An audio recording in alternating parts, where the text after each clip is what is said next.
Well, good morning, Lufkin Central and Online Worship Community. Jason Hollinger, the campus and community minister here. And for our Tuesday morning here in Jesus and Coffee, we're going to talk about the word obligated. Now, there are quite a few different forms of this word, just in the Old Testament alone, and as just some different cases that it's there. Not too many. I say quite a few. Just about 15 different uses. Definitely a whole lot less than the word water that we looked at last night. But in the Greek, there's really two different ones, two different words that are used for this, and one is in the sense of a debtor, and the other one is debt or one's due. And now, right off the bat, you kind of think of Romans chapter 1, verse 14, where Paul says, I am obligated both to the Greeks and non Greeks, both to the wise and to the foolish. And he really kind of expands on what he means by being obligated later. And it really speaks to us where we are as well. And, as we do, we read a little, issue a challenge, and, kind of send you on your way. But in Romans chapter 8. So just like yesterday we looked at the word yet. Well, today Romans chapter 8 verse 12 begins with another transitional word like yet, and then we mentioned it yesterday, that word therefore. Remember, it's therefore comes out of what was said before. But he says so, and not just in that chapter, but just in everything. And so go from Romans chapter 8 all the way back to chapter 1. He says, therefore, brothers and sisters, we have an obligation. There's that word that we have that debt. But it says, but not to live to the flesh. It's not to the flesh to live according to it. We're not called to live to the flesh. We're called, if it's the exact opposite of that. He says, verse 13, for if you live according to the flesh, you will die. But if you live by the Spirit, you put to death the misdeeds of the body. And he says, you will live. For those who are led by the Spirit of God are the children of God.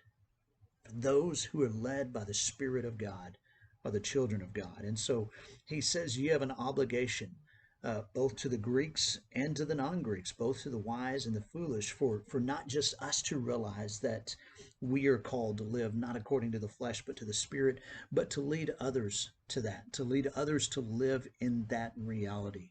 That's the challenge that we have every day of our lives, to help others see the calling that God has for them, the life that God has for them, so that they too can be led by the Spirit of God, so that they too can realize their life as children of God, as children of their Creator, as children of as a great provider, the one who offers care and provisions and blessings for us every day of our lives, the one who always has so much in store for us. And so our obligation is not just for us to make our lives right before God, but to lead others to that state of being found in Christ, to being found in relationship with God. And so that is our obligation, and that's my obligation to you, not just today, but today going forward. How are you going to live out this reality?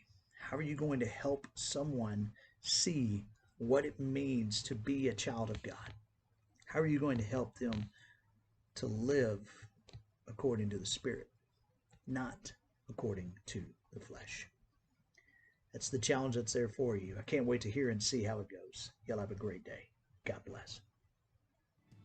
Somebody with a hurt that I could have helped. Somebody with a hand that I could have held. When I just can't see past myself, Lord, help me be a little more like mercy, a little more like grace, a little more like kindness, goodness, love and faith, a little more like patience, a little more like peace, a little more like Jesus, a little less like me.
a little more like mercy, a little more like grace.